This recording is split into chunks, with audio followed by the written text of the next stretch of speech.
Why Can't I Do Music Good is filmed in front of a live Twitch audience. If you would like to be part of that audience, please follow us at twitch.tv/oddhobs. That is twitch.tv/ODDHOBBS. And then you'll be notified as to when we go live. You can get involved in the discussion. Now, without further ado, on with the episode. 1, 2, 3, 4.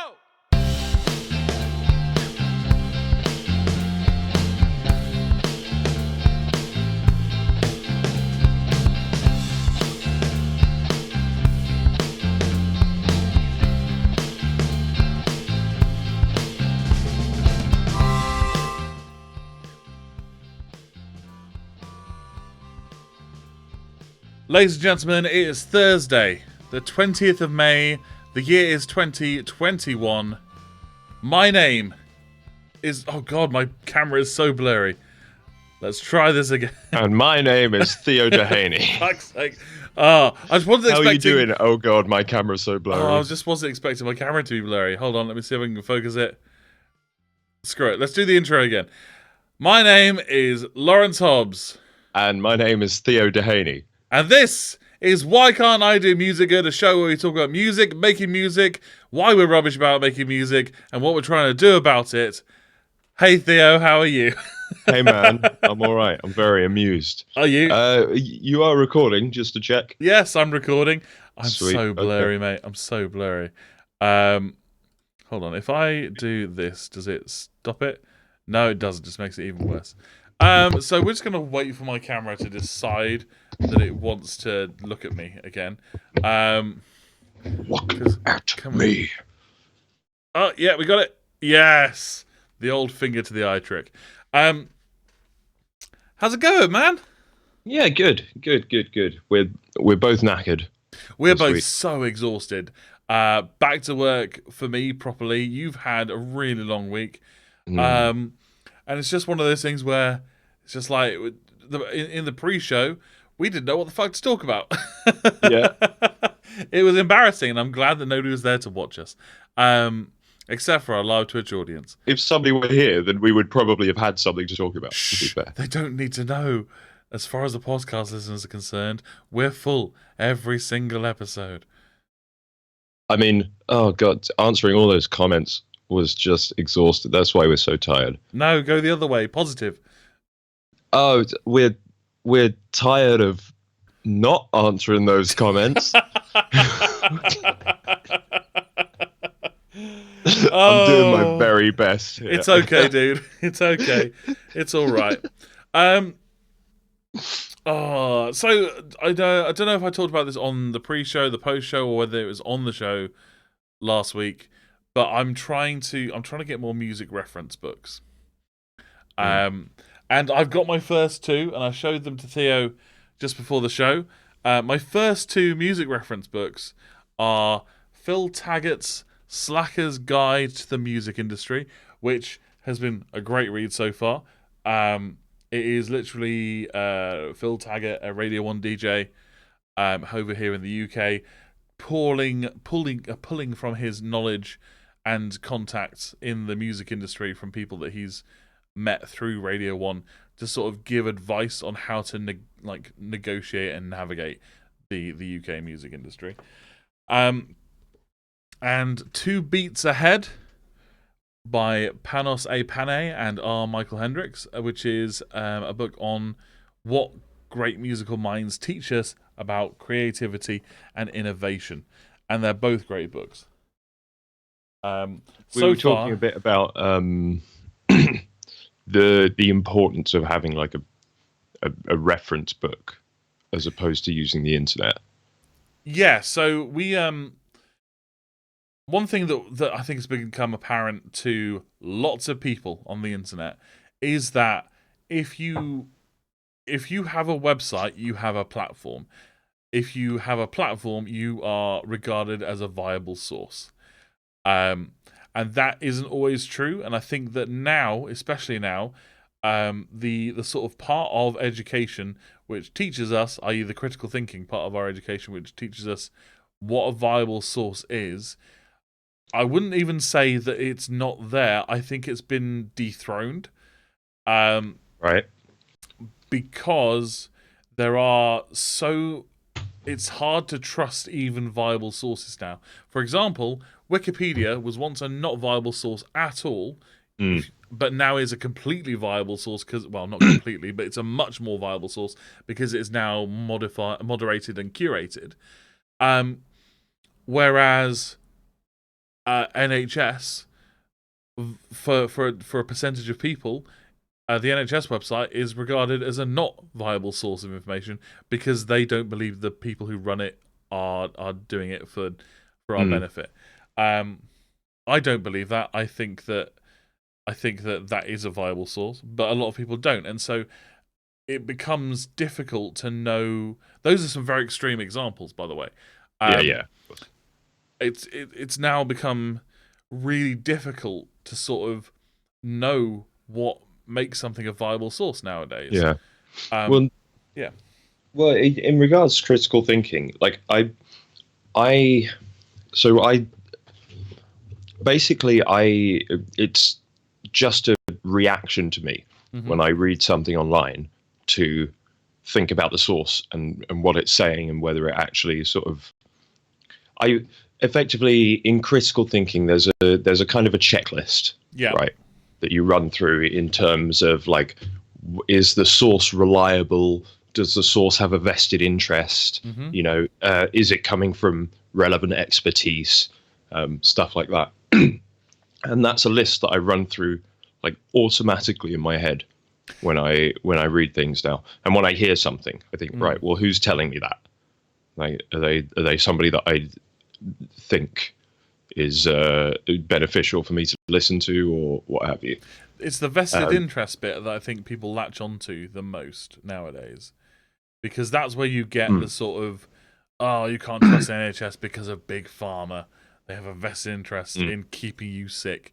I'm like, yeah, I get where you're coming from, but at the same time, have they always had a vested interest? Why 20 years ago did people rely on medicine and now they mm, don't? What's happened in the last 20 years? Um, yeah, and I think that because of online media being a lot harder to sort of cite as a credible source, I think published media is going to start making a comeback, especially when it possibly. comes to credible sources. I think Um, that makes sense. it creates a barrier of entry. Like you have to have Mm, written something, had it reviewed by somebody, had it gone through an editor, possibly. at least Um, spell checked. At least spell checked, yeah. And you have had it sent to a publishing house, and then you would have had to have it distributed. Now, I get that a lot of people are going to be like, well, if nobody wants a book published, if Big Oak Tree doesn't want a book published, Big paper.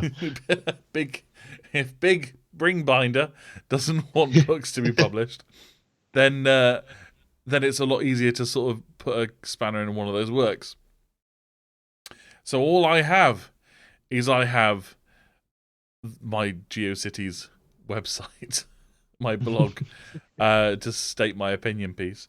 Um, yeah, I think Mm. it's Well, I yeah, like the idea that you've got a list of books that yeah.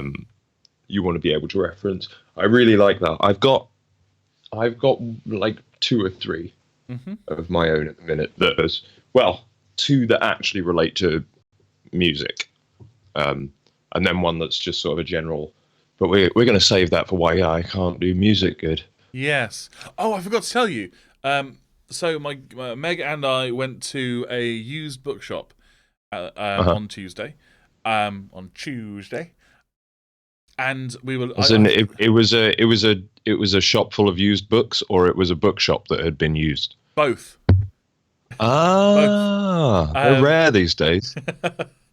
we I went to The old the double music whammy. reference section, just to see if I could find any of the ones that are on my list for real cheap. Um, Right. and there was one book that sort of was old and bound quite nice, and I had some tatty pages, and I looked through it, and I found a letter from 1979. No way. And I can't read it because it's all in handwriting that I can't. It's all scrawled, but you can Oh, dude. it's talking about thanking someone for lending them some money, and that they went to see some classical music. I know that the orchestra are playing some Haydn and some Benjamin Britten, and they describe Benjamin Britten as a tour de force. And this person, the husband doesn't know who this person is, but they're planning on introducing each other. I would like to try and find out some more about this. Yeah, that's really cool. Yeah, That's so cool. we didn't buy the book though. We just took the letter. Took the letter. Fine. Yeah, because I wouldn't like. I'm not. Letter doesn't belong to that bookshop. Well, the letter was sold to the bookshop in the book. They don't know that. Okay, cool. Grand theft. Grand theft. What would it be? It's a victimless crime. Grand theft papel.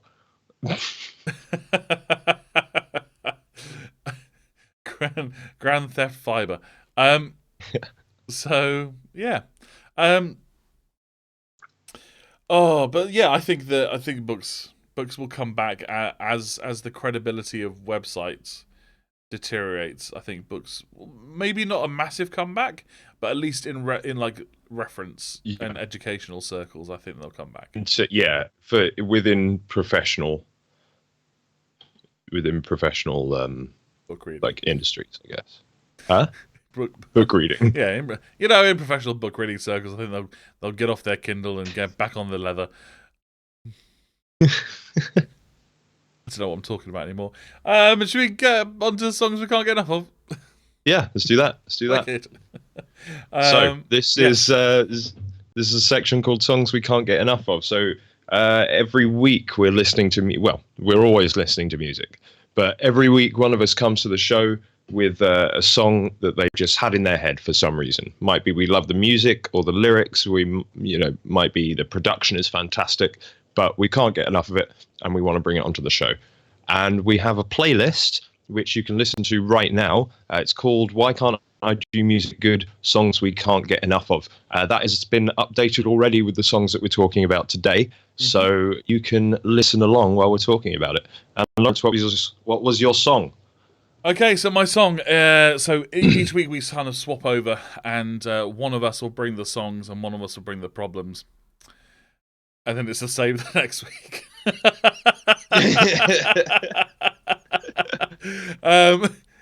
I'm joking, or am I? So this week I brought a hit from 2002. The Seed 2.0 by The Roots. Now the reason it's called The Seed 2.0 is because it is so the guy who sings the chorus, I can't remember what his name is off the top of my head. Corey Chestnut, something like that. Yeah.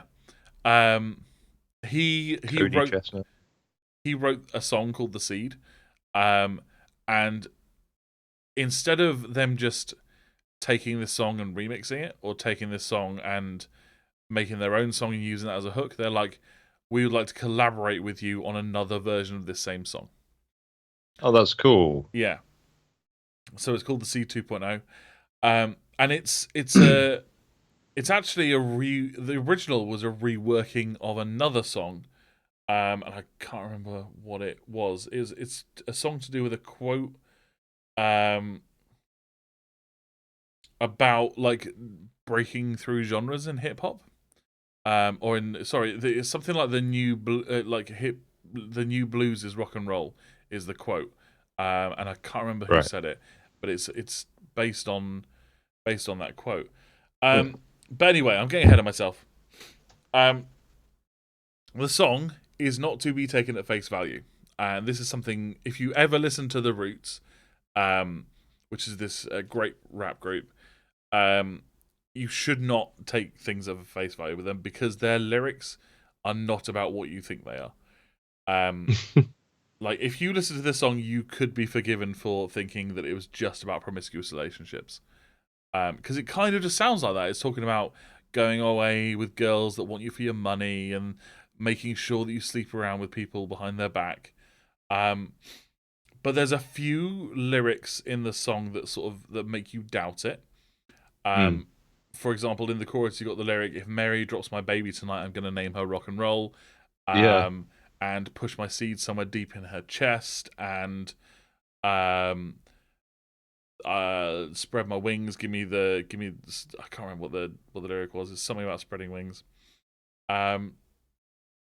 So, did you get the same sort of first impression listening to the song? Well, so it's I figured like the style of music and like the general feel of the lyrics did sound. It sounded like massively sexual, but then the thing is, I was watching the music video while I was listening to it, and in the music video, there's the band playing in a room of a house, but then it's cut together with footage of a little girl wandering around a place,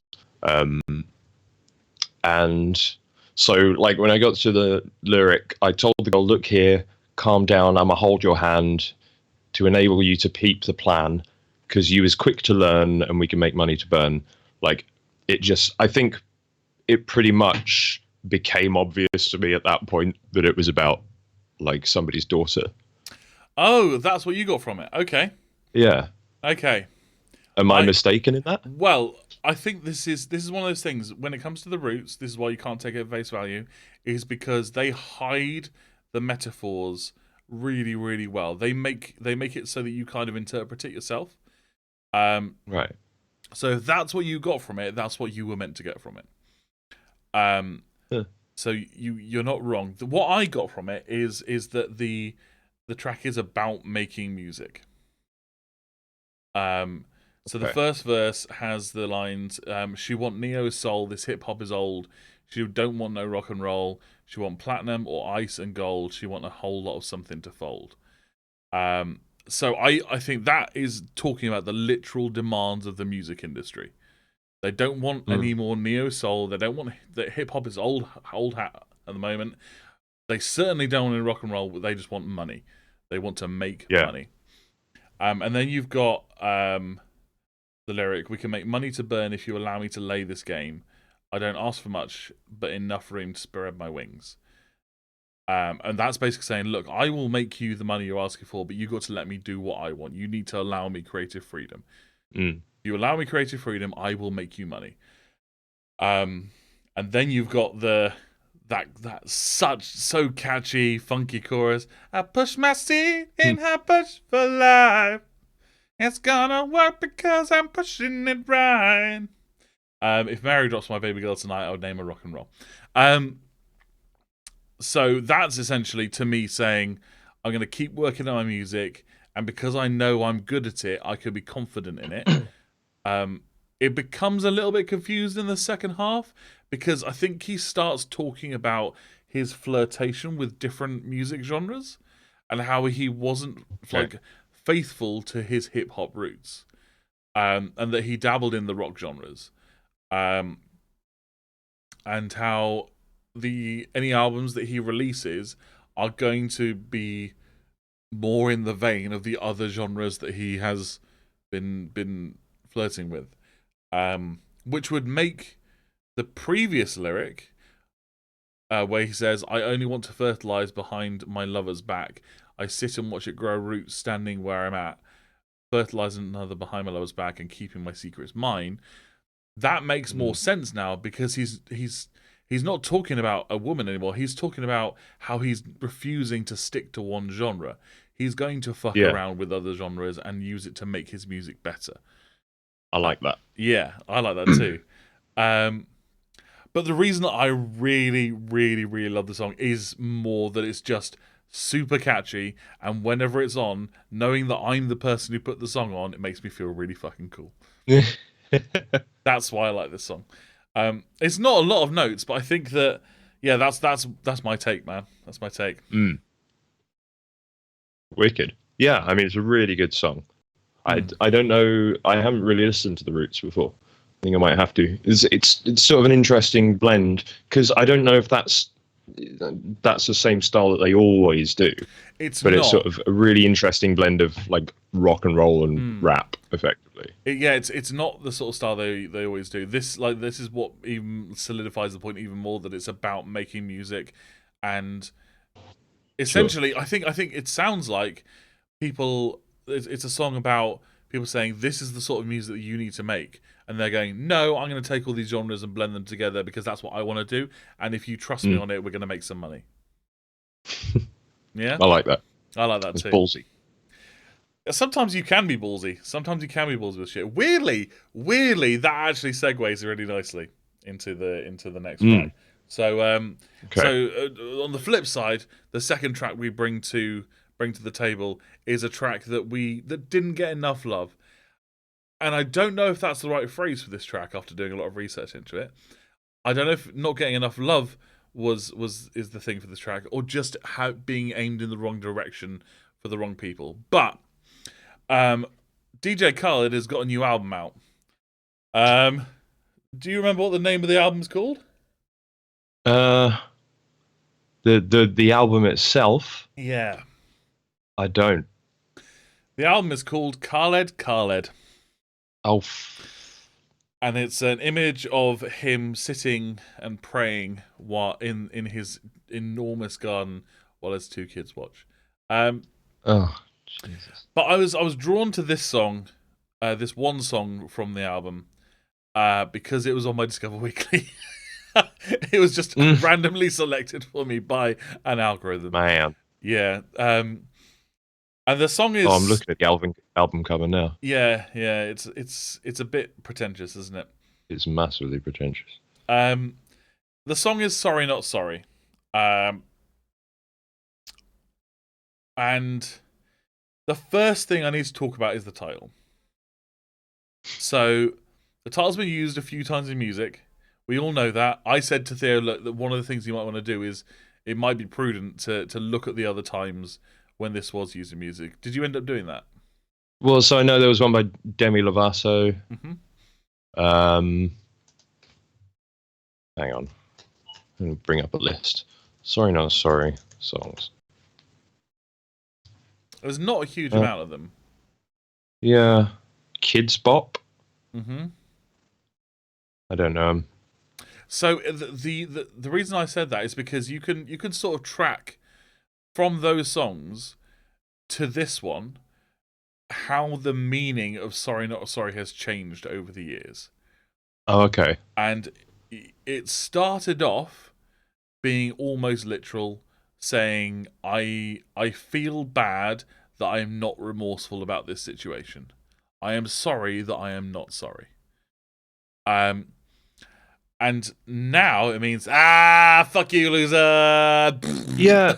Well, the thing is, what I always thought it meant, Mm-hmm. what I thought it meant, and I feel like I got this in my head from like an American film or something ages ago.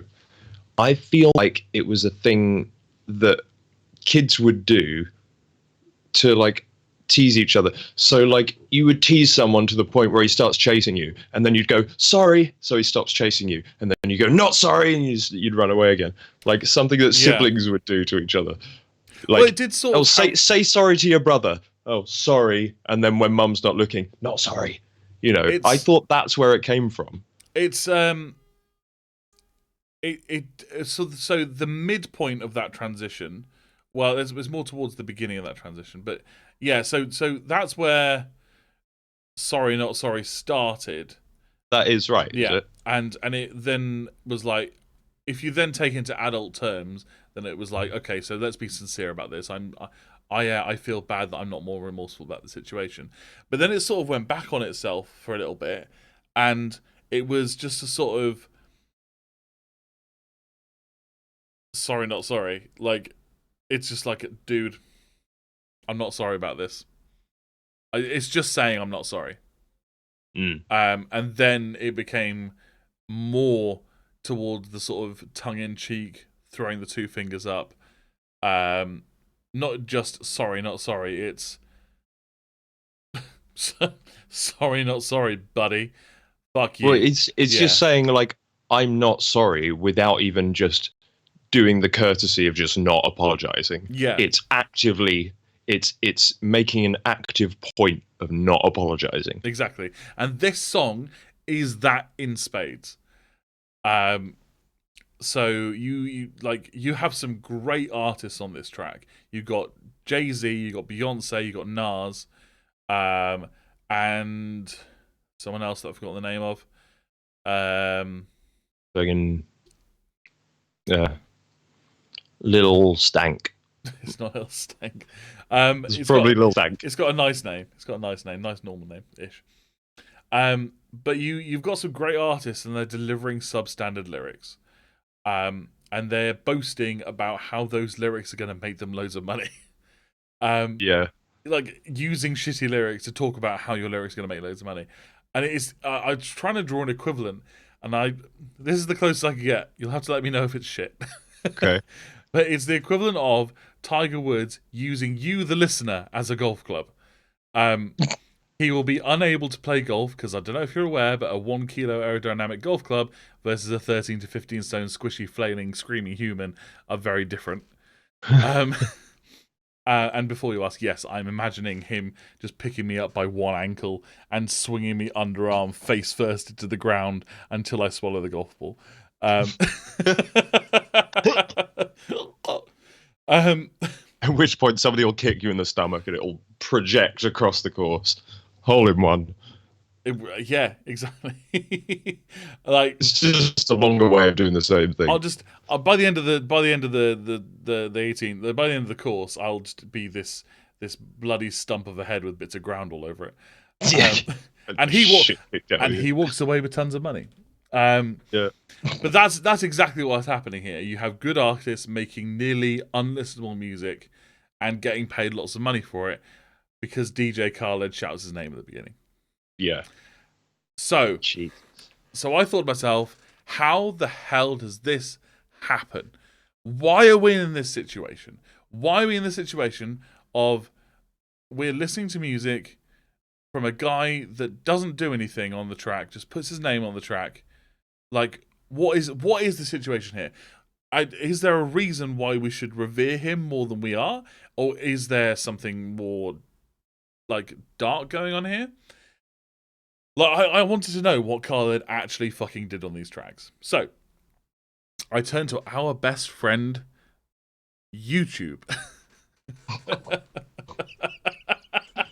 Should have waited until I was finished with my coffee. I deliberately waited until you were mid-sip.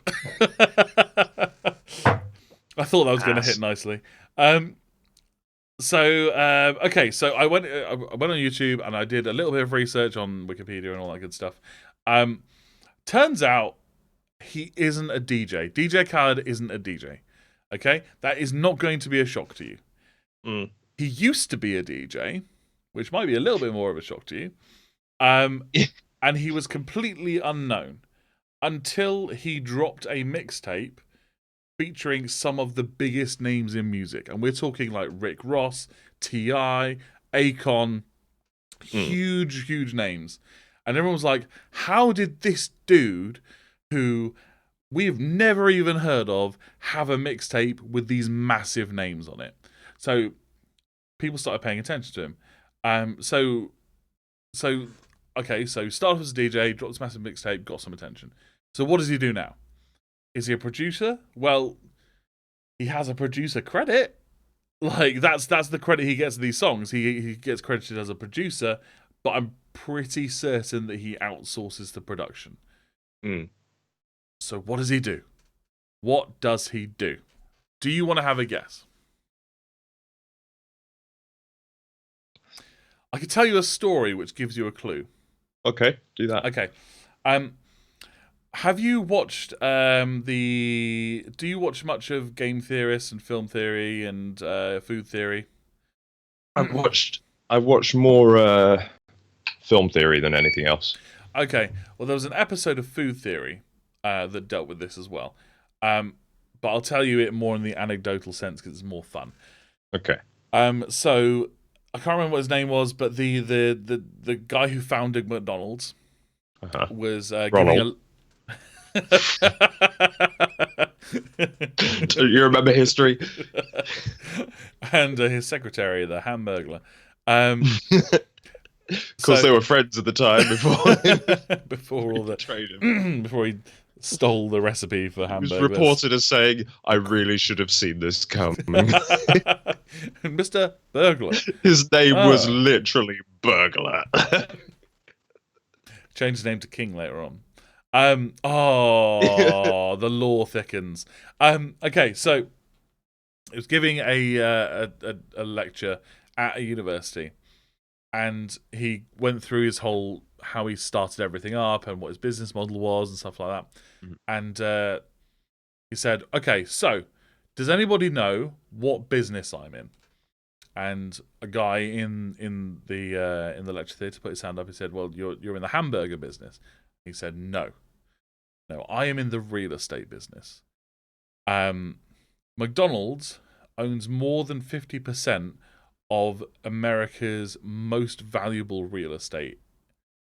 Jesus. And what they do is they are literally they buy land via allowing people to turn restaurants on that land, if they're profitable, if they're in a profitable location, into a McDonald's chain." Right. So that's how they make money. They're not actually anything to do with burgers. Well, they make burgers, but their main business model is real estate. How do you think this might relate to DJ Khaled? So, well, all right. So, does he literally just have the idea of who he wants in his track? Sort of. You're not too far off, actually. So DJ Khaled is not in the music business. He is in the relationship business. Okay. And I'll dive a little deeper into that. So he's done a lot of favors for people, which is how he got these people on his mixtape in the first place. He's built relationships with them, and as a result, they freely give him near carte blanche access to artists. Wow. There are a number of artists that, for free, send him verses that they write for songs that haven't been created yet. Jesus. They phone in their performance almost literally. Wow. Khaled then hires a producer, organizes the recordings, gathers the artists, sets a deadline, and that's it. The song is released a year later, and everyone gets rich. Wow. Yeah, that is that's good. That's good analogy. Yeah. So, where DJ Khaled has worked very hard is in the ability to build relationships with massive artists, to the point where they are excited and they anticipate the day that they get to work with him, because they know it's a big payday. They know that it's going to be money. And I don't know how knowing that makes me feel. It feels exactly. It feels like he's a TV producer more than a music producer. Yeah. Yeah. But he just makes sure everyone's in the right place. Yeah. I'm gonna have a nap. You call me when you're done. Exactly. And if you think of it in that sense, I'm like, okay, this is kind of legit. Like when you see a movie and it says from the producers of, or Coen Brothers producing, but or fucking Tom Hanks is a producer on this. It makes sense that you can expect them to actually not have had a huge amount of a hand in it. They may have done the money side of things. They may have provided the money, but essentially all a producer does in the film and TV business is make sure it happens. Make sure it happens, yeah. Yeah. And that's all that he does here. But it does also make me feel uncomfortable as well. It makes me feel like what he's doing is illegal. Well, the thing is, what he's doing isn't illegal, but what he's doing also isn't fame-worthy, I think is the thing. It's sort of like, so how many producers are there who people don't know as well as the artists whom they produce, right? So there's. Do you Jerry know Royal Bruckheimer. Blood's producer's name? No. Yeah. In the film and And TV industry, though, you got Jerry Bruckheimer. You've got I can't think of any more, but you know that you can name producers by name. yeah, Yeah, yeah, exactly. Yeah. Um, Rick and Rubin, but producer, music. Rick Sorry. Rick Rubin, yeah, Yeah. ledge. But yeah. So the thing is that it's not dishonest. It's not. Well, it is. It's dishonest. It's not illegal. It's not slimy. Hmm. But it's just a bit. It's sort of like I'm just trying to think. It's if he's not actually putting work into the overall, if all that he's doing is making sure it happens, Mm-hmm. then he's a producer by the old school definition of it. Mm-hmm. But a music producer today is somebody who is a mix engineer and somebody who knows how to EQ and who can do everything and create the track. Yeah. Is what a music producer is today, in the more sort of modern use of the word. Yeah. If DJ Khaled is a music producer, it's because he's using the old definition of the term music producer, Mm-hmm. i.e., it would be somebody who has enough money to buy the studio, to rent out the studio and drive the band there. Yeah. But now, like, you don't need to drive people to a studio. No. So yeah, it's not a lie, but it's just not technically accurate that he's a producer. Well, yeah. I mean, well, what I'll do is, in the interest of time, we have a rule when we're going to shit on a song that we have to suggest some improvements. We can't just say it's bad. You got to say how you feel. You would improve it. It might be that the way you'd improve it is shit, and you're not. You might be wrong, but it's better to at least suggest the improvement and being wrong about it than just to shit all over it. So, here are my improvements. 3 of them. First off, I'd change your name. I'd change your name to just Khaled. Just Khaled. Just Khaled. Because you aren't a DJ anymore. Sorry, mate, you aren't. It won't hurt your brand. You have enough sway in the business to be successful. Like, even if you called yourself Penis Man and the Anal Glands, even if you called yourself that, within one album, you'd probably be back in the same place you were financially. Yeah. Like, DJ is not really it's not really a today term anyway, is it? No. I mean, it's dying out. It's not died out yet. Yeah. Second thing I'd do is I'd shorten that vocal watermark that you think that every track needs to just one sentence. Just one sentence. Like, we get it, dude. You're worried that someone may think that anyone other than DJ Khaled might have made this track happen. Maybe if you put more input in the production booth, maybe they wouldn't. I'm not saying that. That's not part of my improvement, because you may already be a busy man. You might not have time to do it.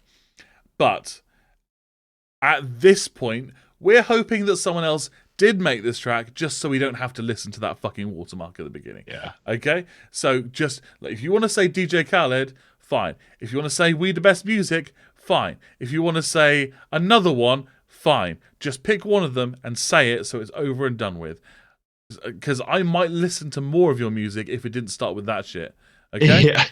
Yeah. It's DJ Khaled. Oh no, thanks, then. That's fine. Well, if it was just DJ Khaled, you got to trick them. They've got to already be listening to your music before you let them know who you are. It's someone. It's got to be like part way into the third verse, where you can be like, just in the background, you're like, DJ Khaled, by the way, and you're like, fuck, he's got me. or you go the completely opposite way. You go, not DJ Khaled. We the worst music. One less. It's less. It's less. Take one back. One. Yeah. Okay, It's even fewer. Okay, so my third suggestion is not actually about DJ Khaled. It's a request to the people who give him verses. Okay, Can these artists stop fobbing him off with their substandard bullshit, please? Like, from what I know, he's worked hard on your relationship, okay? We know Jay-Z and Nas can write powerful shit. Like, 99 Problems, Gigawatt, everything that Nas has done, basically, are all... They're great artists, and you are disrespecting your friend DJ Khaled, by giving him your shit stuff. Okay? Put some effort into your relationship, because he puts a fucking load of effort into yours. Okay? So, yeah, that's my take. Well, it's my take on... That was nice. It's a good end to it. Yeah, because it's easy. It's effectively to just stop enabling him. It's not stop enabling him. It's enable him healthily. Like, I don't have a problem with DJ Khaled wanting to make music. It's same as when we talked about Maroon 5. I don't have a problem with Maroon 5 as a band. I have a problem with them masquerading as something else. So it's a case of, I don't have a problem with DJ Khaled doing what he does. It's clearly working. I just have a problem with the execution as a listener, getting irritated by the fact that there's stuff that's always on there that I don't want to listen to, and also these people that are supposed to be his friends, his collaborators, his business partners, are clearly fobbing him off, but still making loads of money out of it. And think about how, like, I don't think he's had a number one for a little while. Think of how many number ones he could have had if those verses weren't shit. But the thing is, people might have been more inclined to give him verses that weren't shit if he'd worked with them. Yeah. Rather than... I think that he's not a lyricist. He's not a musician. So I think... Yeah, no, I know, but, like, if what he does is set everything up, tell everyone to be in the right place, and then just leaves it until it's done and comes back later...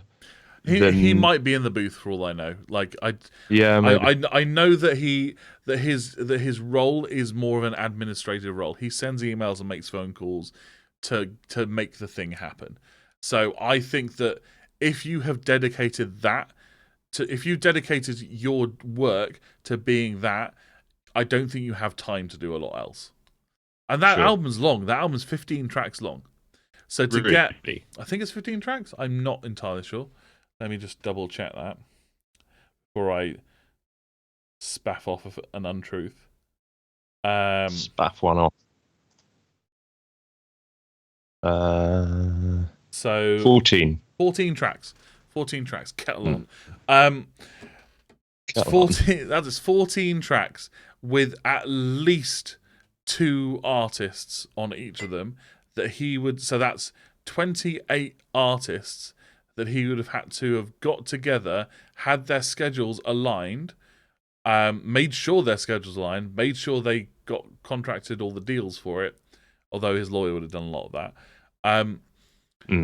and got in the booth and, like, decided what it was they were, like, what verses they were going to do. You look confused. Yeah, no, I'm just reading through the track list here. And just some of the names, like Lil Baby, Roddy Rich, Lil Baby, Boogie Witch the Hoodie. Lil Baby, isn't that Cash Me Outside? I don't know, man. Huh? Isn't that the Cash Me Outside? Oh, is it? Yeah, it is, isn't it? Oh, fuck that shit. see now she's getting rewarded for being a turd. She's been rewarded for a while, mate. She's been featuring on tracks for a couple of years now. See, the only...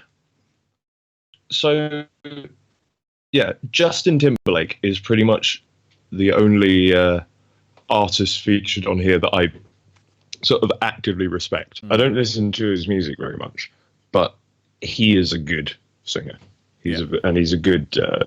I think he does some good lyrics. Well, maybe.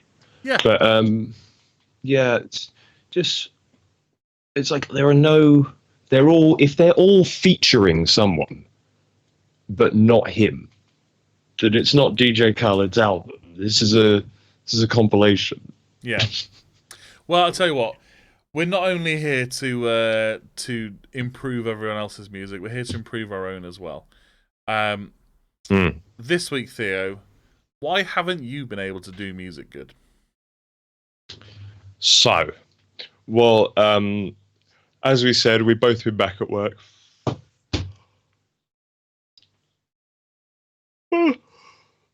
We've both been back at work. We've both been very, very tired. I think what it is for me is why I haven't been able to make music good last couple of weeks is just that I'm in bad habits.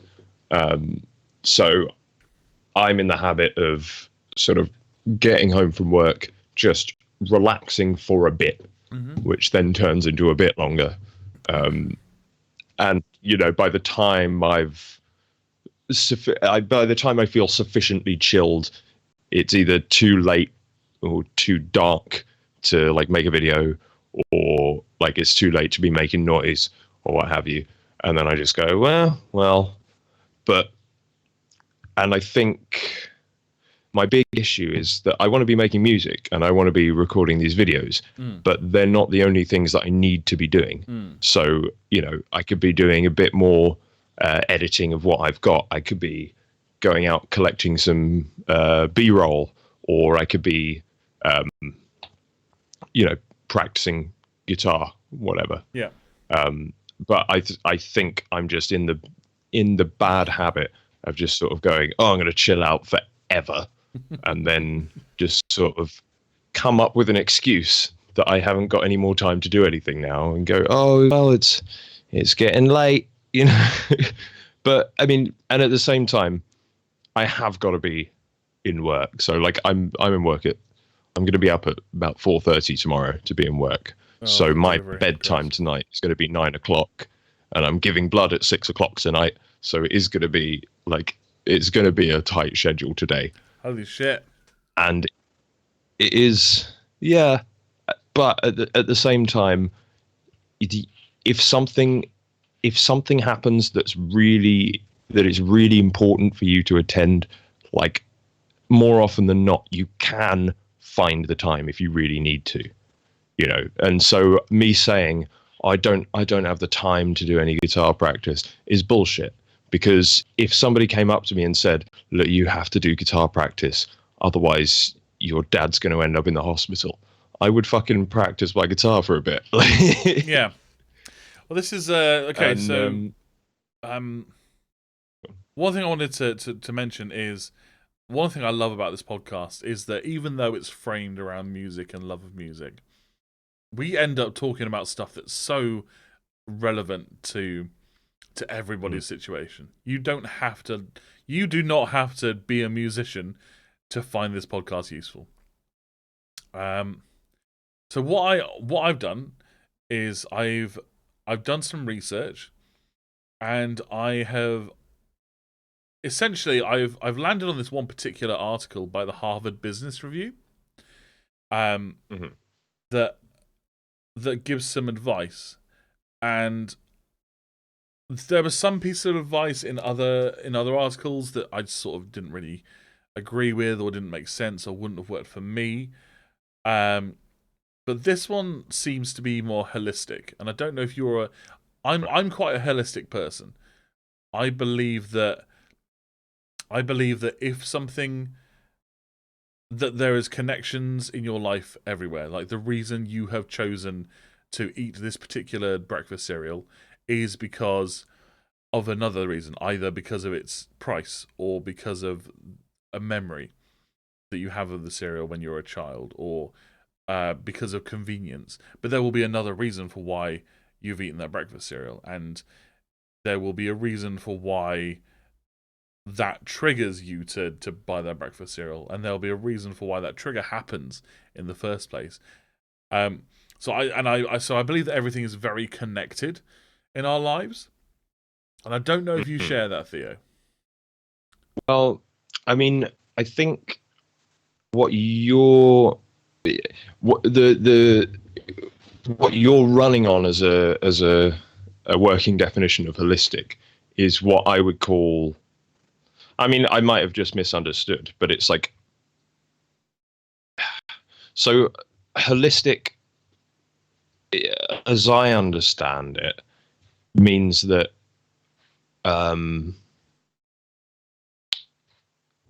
it's difficult.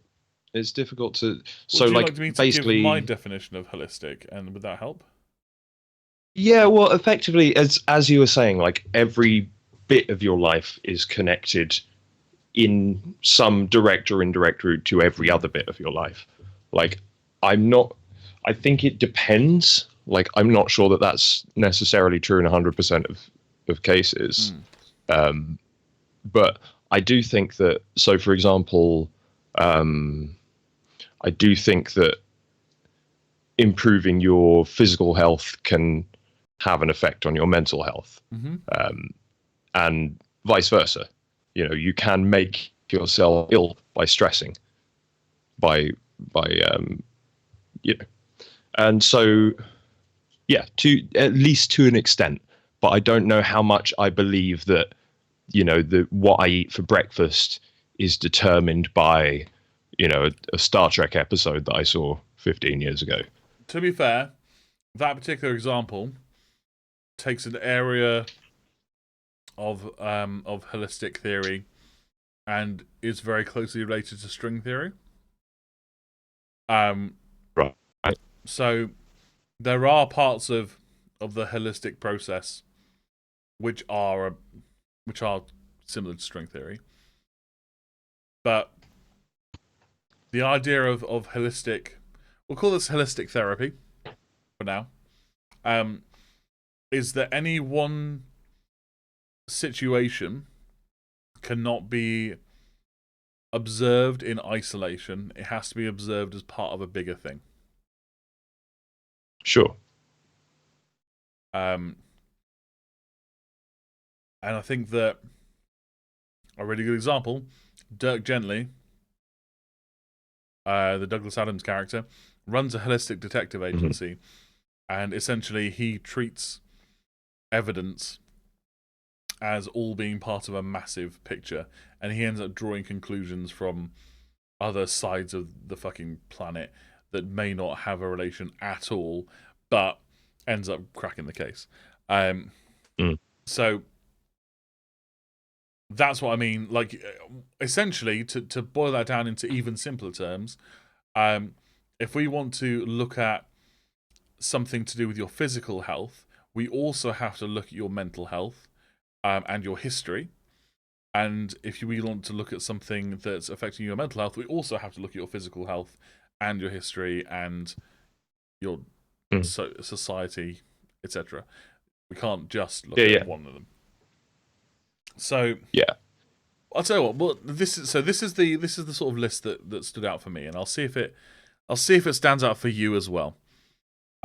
So the first step was to... Hey guys, this is Future Lawrence here to tell you that at this point in the show, I kind of went down on a huge and convoluted rabbit hole that went around in circles and ended up coming across some really bad examples and some potentially harmful advice that I didn't understand at the time. So in the interest of sort of saving face and safety and all that good stuff, we've decided to cut it from the episode. Enjoy the rest. I think we should stop dwelling. Whenever on you want a cigarette, stop dwelling on the fact that I fucked up. Okay, I'm good. I was about to move on. Okay. What are you saying? I was saying you actually. So there was before the show. You said that there was some sort of that there was some progress that you had made thinking about it. Is that right? In your book? Well, yeah. So I am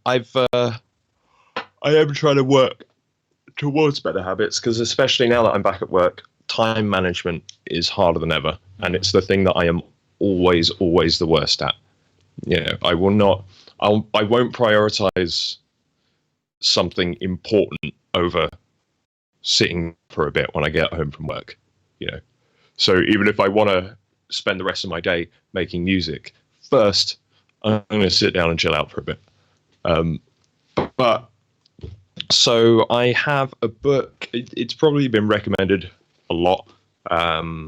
It's called Atomic Habits by James Clear, and it's effectively it's not about music. It's about your life, effectively. So it's like the first couple of chapters just talk about like what a habit is and how it basically sets up the premise for the rest of the book, which is an instruction guide, a step-by-step guide on how to make in how to form good habits and wean yourself off of bad ones, basically. And the first couple of chapters are sort of like, this is what a habit is. This is how you can, very small changes to your habit, very small changes to your habits every day can, lead up to a compound up to a massive difference. And it talked about cycling teams and how, instead of saying, oh, you need to cycle faster, we're like, right, let's look at the gear that you're using and make it a little tiny bit lighter. Let's look at, your shoes exactly shaped right for your feet so that you can put, transfer all of your energy into the pedals. I'm just going to say this sounds awfully holistic at the moment. well, yeah. I guess I agree with you then. Just not with my example. Yeah. Don't worry, I'm going to cut out most of my example. So, I'll cut it down to the 3 bullet points and then be like, we're fucked up. I guess it's sort of like it is kind of the same thing, but it's more like I feel it's sort of like an inside out thing rather than with talking about holistic things. You're saying, right, this is there because of that, whereas atomic habits, I feel like you're saying if you do this, then it'll compound over time to that. Okay. But I don't know. Yeah, so it's effectively it sets up the premise of a habit just being like effectively a 1% improvement every day, rather than deciding, oh, I need to stop smoking, for example. You can say, right, I'm going to start rolling a cigarette with a little bit less backy, or I'm going to start waiting another 10 minutes after I get a craving to go out for a cigarette, or 5 minutes or whatever.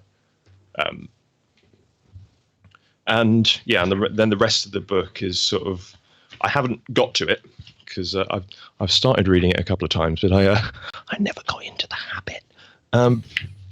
So it talks about it talks about the 4 laws of habits, which are make it obvious, make it attractive, make it easy, and make it satisfying. Could you repeat those just because I was talking over you?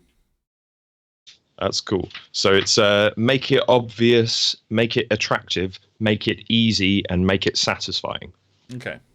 And effectively what I've been doing is reading through a chapter twice, just so that, because you know how basically by the time you've finished reading a chapter, a good chunk of it is gone from your short-term memory. Yep. So I'm reading through shit twice, but also like the end of every chapter, which is really good, which I need to, which I think I'm going to be sort of getting back to every single time, is a summary. So I've got like 20 pages of this is what habits are, and this is why they're good, and this is why they're bad, and all that. And then that's all condensed into bullet points. Like you were saying in, was it one of your books, The Slacker's Guide? Yep.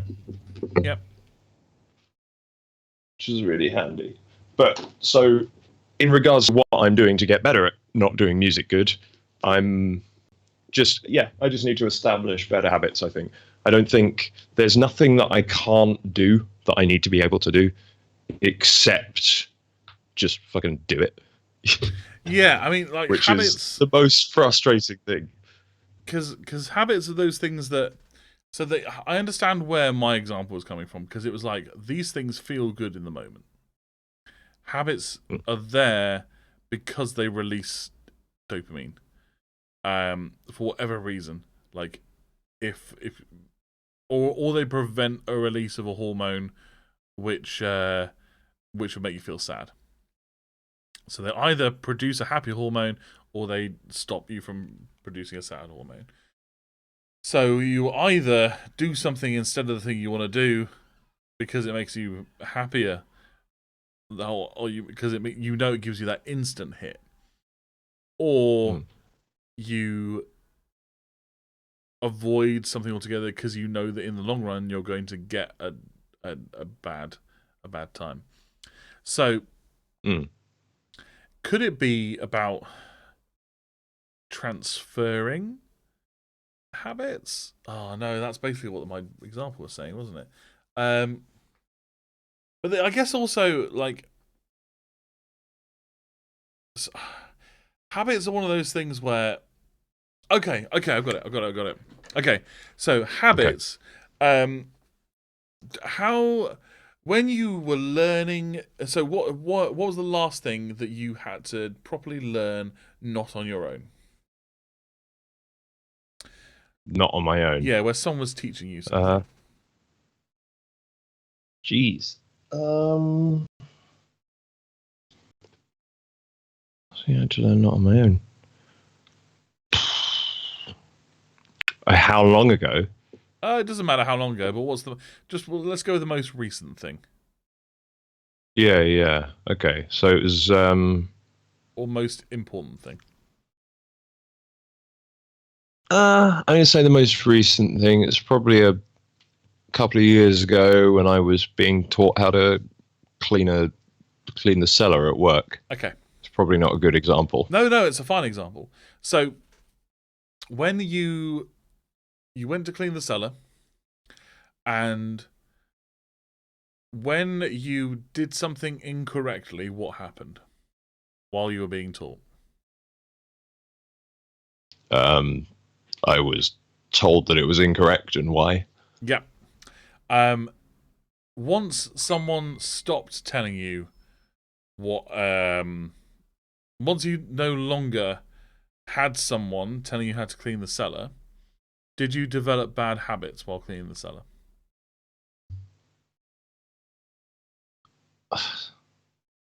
I don't know that I did. That's okay as well. That's okay as an answer.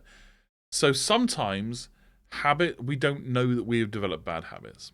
And that is because sometimes we need somebody else there to check up on us and to check our process. So I'll give you a really, really good example. Your example was awesome because it gave me what I needed. You need someone there to teach you. You need someone there to occasionally check up on you. I had a conversation with my boss the other week, and I'm gonna full disclosure. It's me being very transparent and very open about my shortcomings here. I wasn't very good at my job for the longest time. I used to be really good at my job and stopped being good at my job because I got into loads of bad habits. The reason why I got into so many bad habits was because this particular member of staff, this particular boss, had sort of saw me as being better than I was. I'd always got this image in their head of the sort of worker that I was, and that I was so good at my job that I didn't need supervision. And in fact, the truth is the opposite. I am very good at my job, but I am like a really, really expensive, powerful rally bike that has a bit of a wonky wheel. Okay? So I will take you really, really, really far. We can win the race together. But I need you to adjust my course every now and then, because if you let me go off by myself, I will go in circles. You know what? This is exactly what was in this Atomic Habits book. It's like if you can imagine flying from the east to the west coast of the United States, if you're pointed 1 degree off and you fly in a straight line, you're going to end up in a different part of the country. Yeah. Like it compounds, right? So here's my advice. Find somebody who you can go to regularly who can observe you performing the actions that you want to optimize. Someone who knows those actions as well, so someone who also knows how to do those actions, and make sure that occasionally you get to do those actions in front of those people, and they give them the power to call you out on your bad habits. So that's how you identify the bad habits, and that's I think you're the only one I got on that. Okay. Okay, that's fine. If I'm the only one you got, that's fine. So, and it's like driving as well. Like, once you pass your test, you're no longer with your instructor unless you are in the car with someone who drives, or are in the car with someone who knows a lot about driving. Then you're going to keep making bad habits, keep having bad habits. Now, I'm not saying that this will stop you from having the bad habits or stop you from engaging in the bad habits. It will help you identify them, though, and I think that's more than half the battle. Because sometimes because I don't think that unless you're inherently a bad person, inherently lazy, you don't want to do the bad habits. You just need someone to witness you doing the bad habits, and then you kind of get guilted into it a little bit.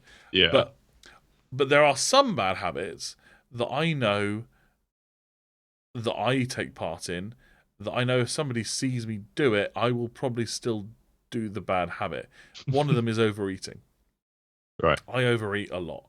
And if somebody saw me overeating, I would be embarrassed, but it wouldn't stop me from overeating. So for that one, I think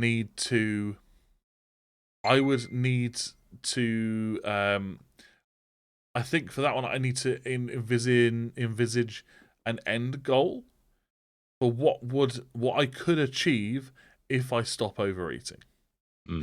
So if I envisage my end goal of me having lost a load of weight, that it's then easier for me to not engage with the habit because I have a reason to not engage with the habit.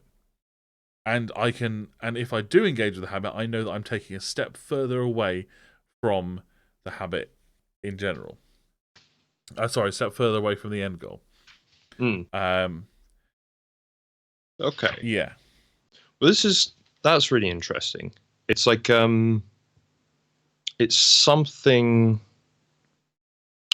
So what this book talks about is not working with the end goal in mind, but rather working and finding enjoyment in the systems that you put in place in order to help you get there. Yes, actually, yeah. So I'll talk about overeating again.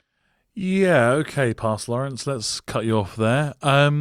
As you can see from this topic, I've got some unhealthy things that maybe I shouldn't give us some advice about, and I've cut it all from the episode. So apologies for this second interlude and second cutting from the episode. And I hope it doesn't ruffle too many feathers, but I think it's more important that we don't promote some of the bad habits that I was doing in my past. So, right, for the final time, let's get back to the episode. We need to come to a conclusion. We need to come to an underlying point. We don't have time for wheel of conversation here. We're going to have to come to an underlying point about habits. So, what did we go over? So we said, identify your habits. Mm-hmm. Have someone to be accountable with your habits with, who can keep you in check. Find a way to reward yourself for keeping up with not completing the habit, for not engaging in the bad habit. So, like, what I've got here, I'm just going to run through a couple of things in the chapter summary of Atomic Habits, because the chapter is really good. Mm-hmm. Small changes often appear to make no difference until you cross a critical threshold. So the most powerful outcomes of any compounding process are delayed. So it sort of talks about the sort of exponential growth of your ability to like improve in a habit, because you have to, like, there's a plateau that they talk about where it's like you're not getting any better, but then in the same way that an ice cube doesn't melt because of the 1 degree over, Yeah. it melts because of all of the degrees underneath that it's had to go through, Yeah. right? And yeah, so it's just about patience. And it says an atomic habit is a habit that's part of a larger system. So and it's talking about, forget about setting goals, focus on the systems that help you to reach what those goals are. Okay. And it said, like, finally, you don't rise to the level of your goals, you fall to the level of your systems, which I think is a very good point. Because it's like, if you want to lose weight, but you're still your system is still to like eat a lot as soon as you get home or whatever, you're effectively, if you then become skinny, if your goal is to lose 1 stone, and then you lose 1 stone, you think, great, now what's my next goal now? And you're constantly, it's effectively delaying your happiness, right? When you're allowing yourself to be happy. Yeah. It's like, when I get to this goal, then I can be happy. Whereas it's sort of what this book is saying is it's more about falling in love with the process of, just eating a bit healthier, just being proud of that, for example. Yeah. Go for a walk today. Wicked, kettle on. And, the fact it's losing weight will come as a result of you just sticking with your own systems rather than trying to lose weight. Just trying to be a bit healthier. And similarly, you be able to complete musical tasks, creative tasks, will be a result of you. Sorry, say the phrase again. So it's you don't rise to the level of your goals. You fall to the level of your systems. So what you're saying is, so as far as my music goes, if I'm saying, I need to finish a track, I need to write an album, wrong. What I need to do is work on a track. What I need to do is constantly be making music, and I will make music that gets discarded and doesn't ever go on an album anywhere. But if I'm constantly trying to make an album, then I'm constantly going, is this song be good enough for an album? Nah, fuck it. Is this one? Whereas if I'm just going, right, I'm gonna make some music, I'm gonna lay down a chord progression. That's cool. I'm gonna put down a drum beat and just like be in the habit of composing and be in the habit of mixing.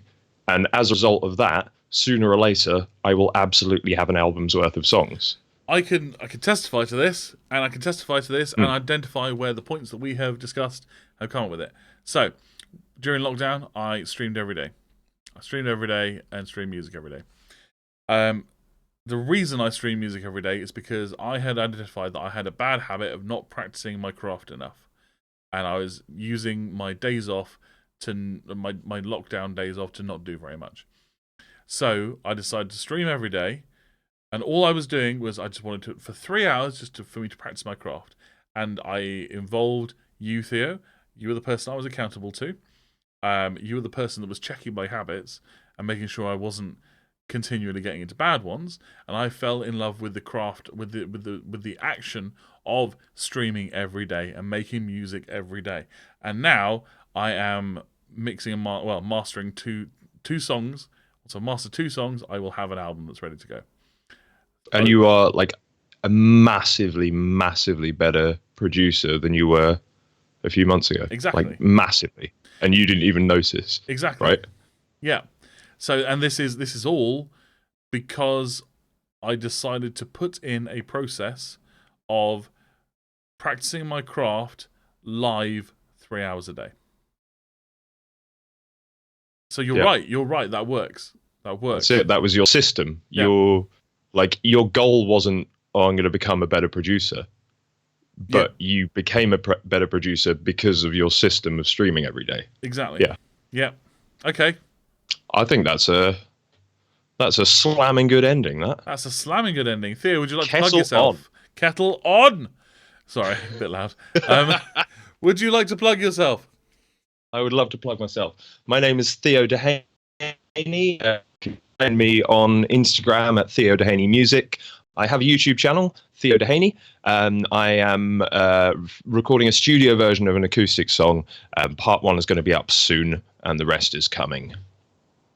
And my name is Lawrence Hobbs. I am also an amateur musician, and you can talk to me about the stuff that we've talked about on this show at my Instagram, which is at lhobbsmusic. You can also find the video version of this podcast at my YouTube channel, which is Lawrence Hobbs. Just search for Why Can't I Do Music Good. If you're watching on Twitch, thank you very much for joining us. And if you want to listen to my music, you can find me on Spotify at Lawrence Hobbs. I have an EP called Leave Me for Worms, Don't Leave Me for Dead. So I hope you enjoy that. But other than that, without further ado, good.